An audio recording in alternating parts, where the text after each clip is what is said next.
Hey guys, Sean Pruitt, president of Kingdom Exploration.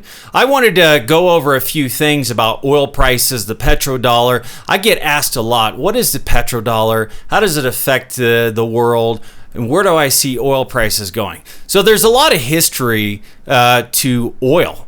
I wrote down a few bullet points because I talk about this all the time, but it's been a while. It's been like 20 years since I've really read about the petrodollar, and I wanted to refresh myself as well as everybody else.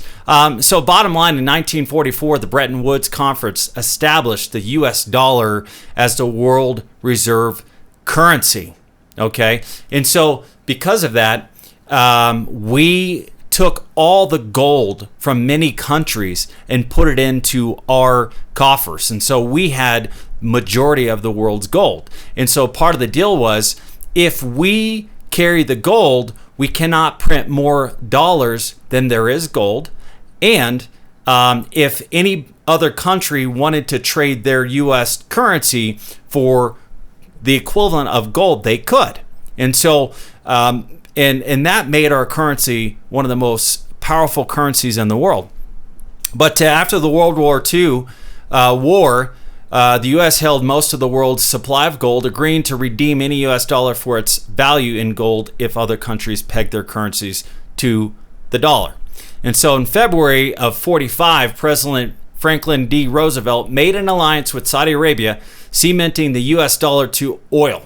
Okay, and so we made an alliance with Saudi Arabia, okay, in 1945. And so part of that deal was, if you sell your oil in U.S. currency, in U.S. dollars, we will protect your assets, your oil fields.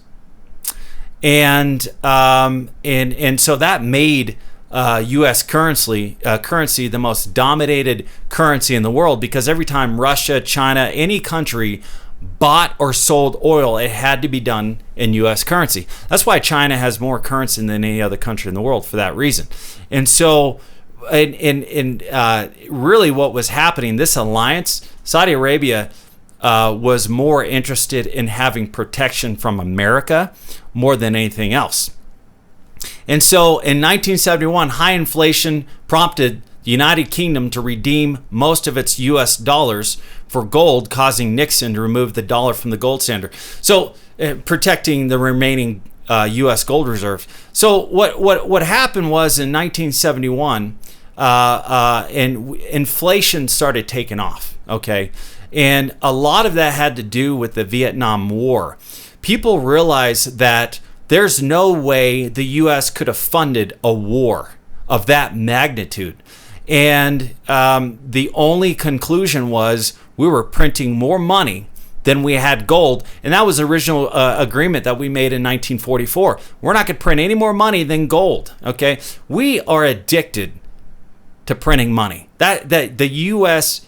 prints more money than any country in the world, and we get away with it. And so the United Kingdom knew this was taking place in 1971, and inflation was taking off because of that. And so, long story short, the United Kingdom said, "Hey, we want our gold. You're not following by the rules." Well, Richard Nixon said, "Okay, well, I'm going to make another rule. I'm separating the dollar from the gold standard." And now I'm making it illegal for people to buy to trade U.S. dollars for gold. And so what did that do? Well, it protected our gold assets. We didn't have to give our gold back. Essentially, we stole all the gold. So as a result, the U.S. dollar plummeted. Okay, and it hurt oil exporting countries because their contracts were done in U.S. currency. And so what did they do? They started trading commodities with their currency, with whatever country. So if it's China, they'd use their currency to buy oil, bypassing the U.S. dollar. Okay, and the reason why is because the U.S. dollar is plummeting. Okay, and so in 1979, the U.S. and Saudi Arabia created the U.S.-Saudi Joint Commission on Economic Cooperation. They agreed to use U.S. dollar for oil contracts, and the U.S. dollar would be recycled to America. So we made a new agreement. And basically, somebody from America in a black suit with a big crew of black Suburbans showed up to the Saudi king and made an agreement. Probably somewhere along the lines like, look, you're going to go broke if you don't do this. We're not going to protect your oil assets, making threats. And but the good news is that agreement sealed the deal for the Petrodollar.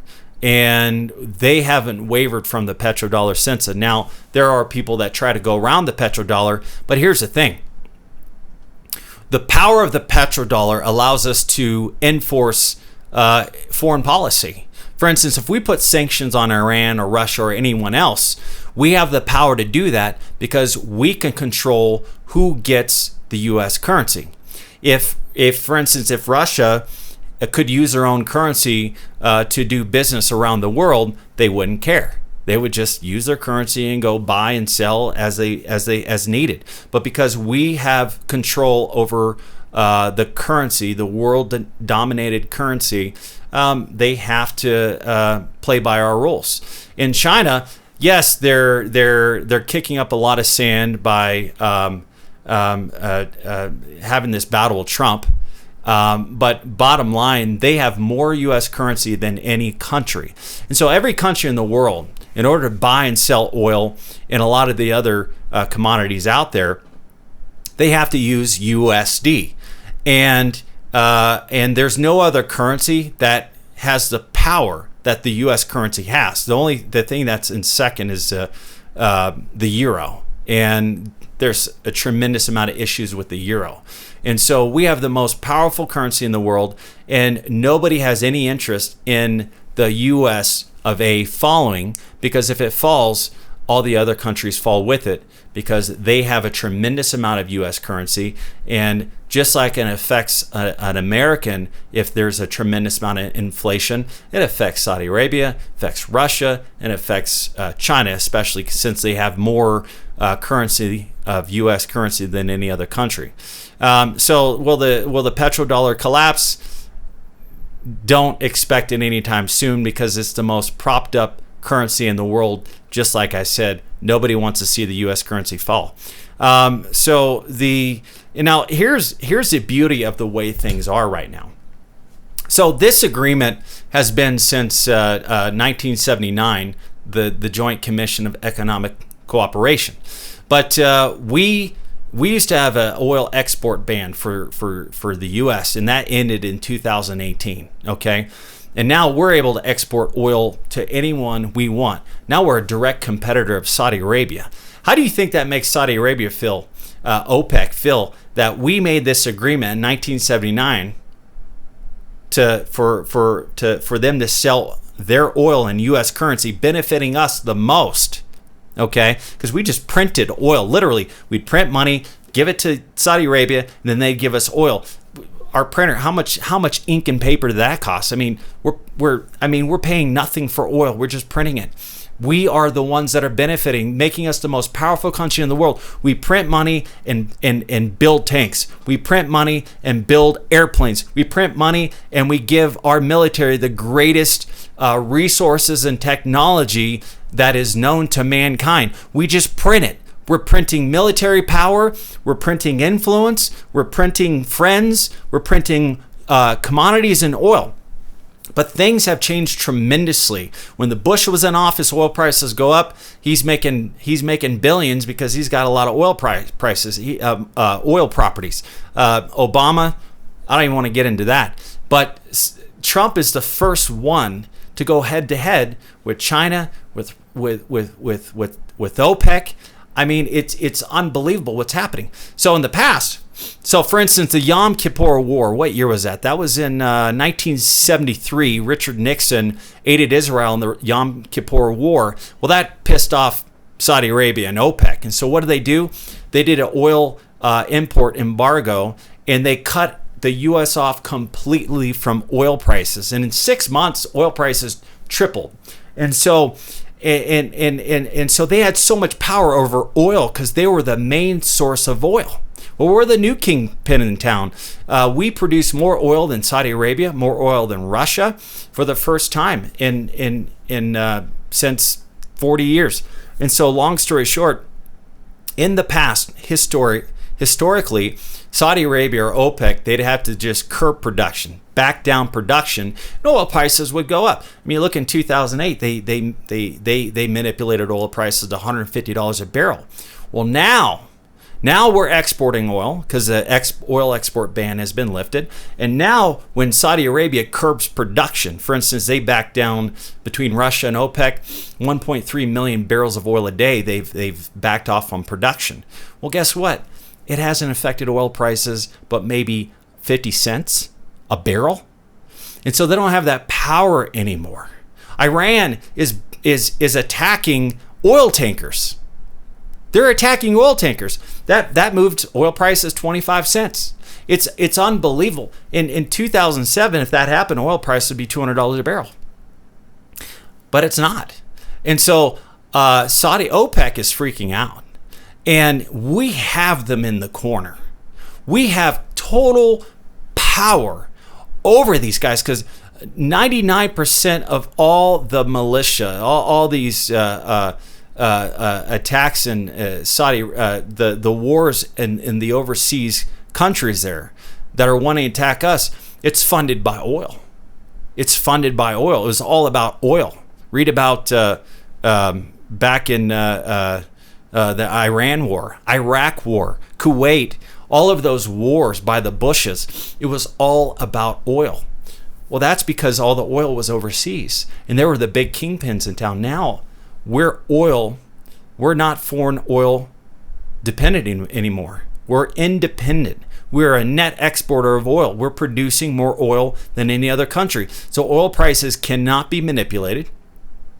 They can't do an oil export embargo and cut us off. They could screw with the Gulf of Hormuz, and it doesn't matter. A third of the world's oil supply flows through that canal, and it hasn't affected oil prices. And so the fact that they don't have control over world oil supply and oil prices is put them in the corner. Okay, so what does that do? It's causing a lot of pressure on Russia in Saudi Arabia and all these other countries because most of their GDP is oil, and it says to me, you're going to see something big happen soon, okay, in the Middle East. These guys are money hungry. You're talking about people that don't care about America.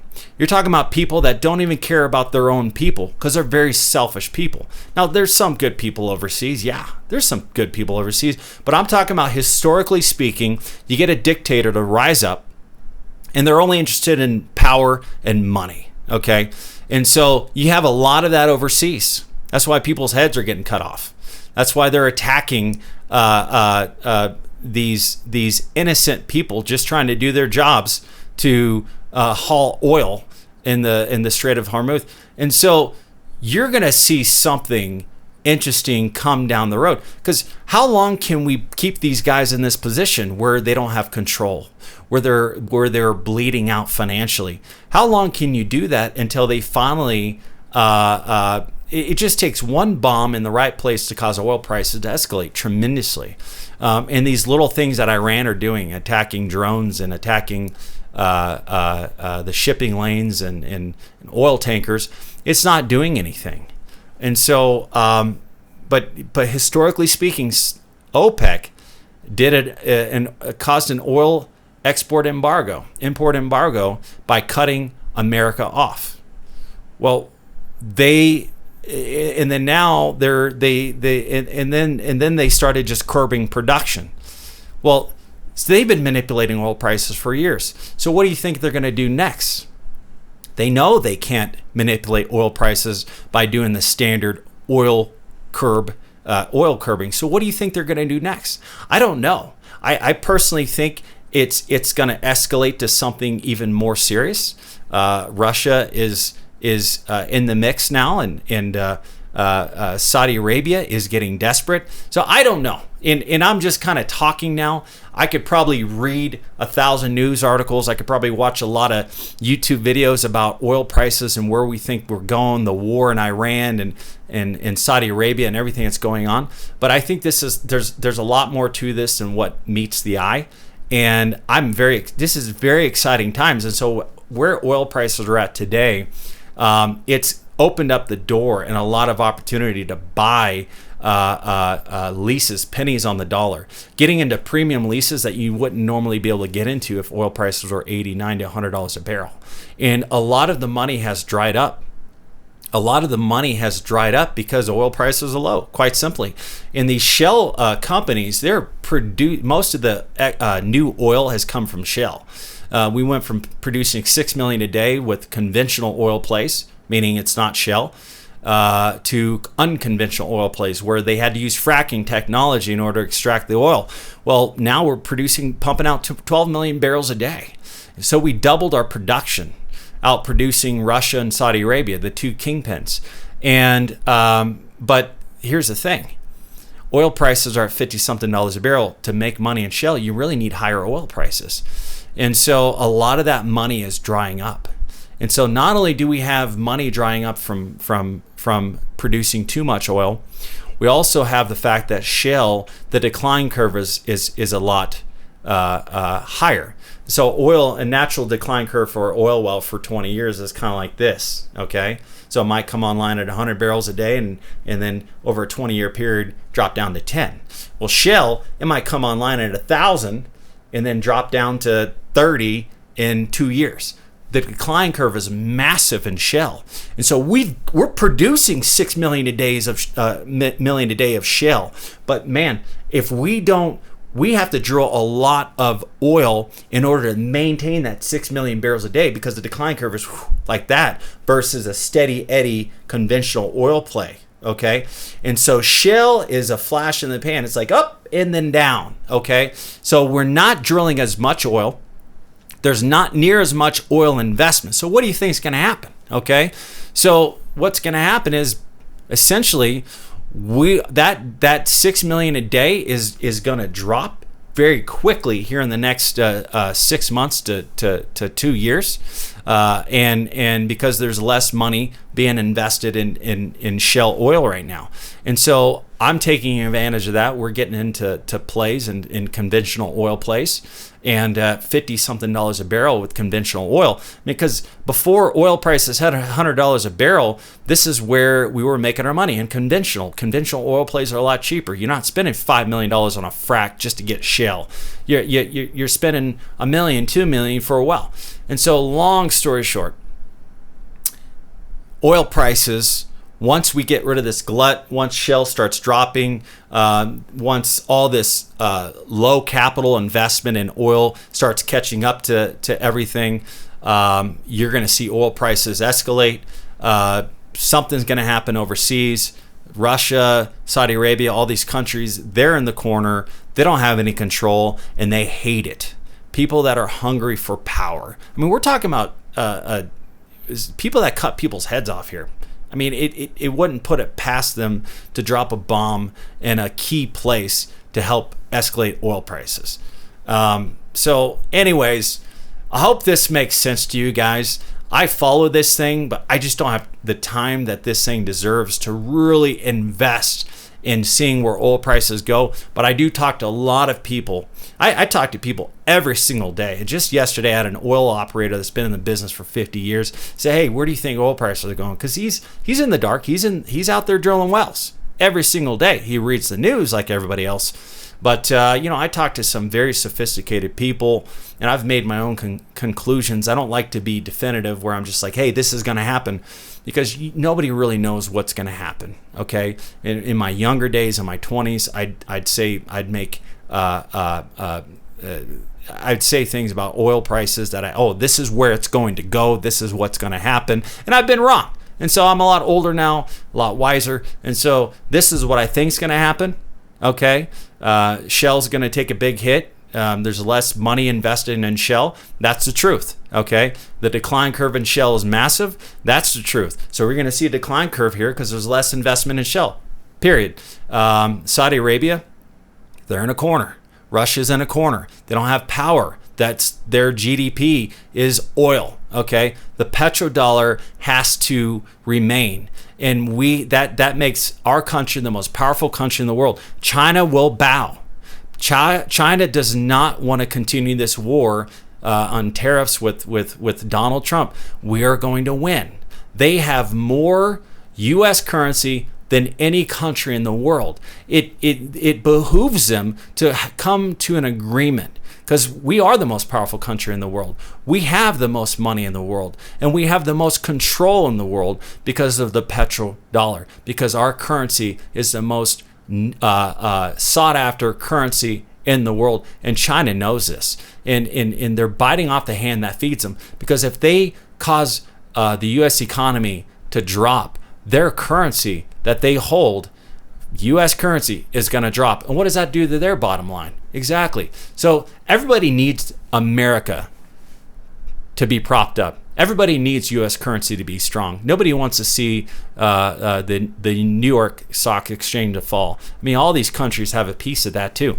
And so the wild card is Donald Trump.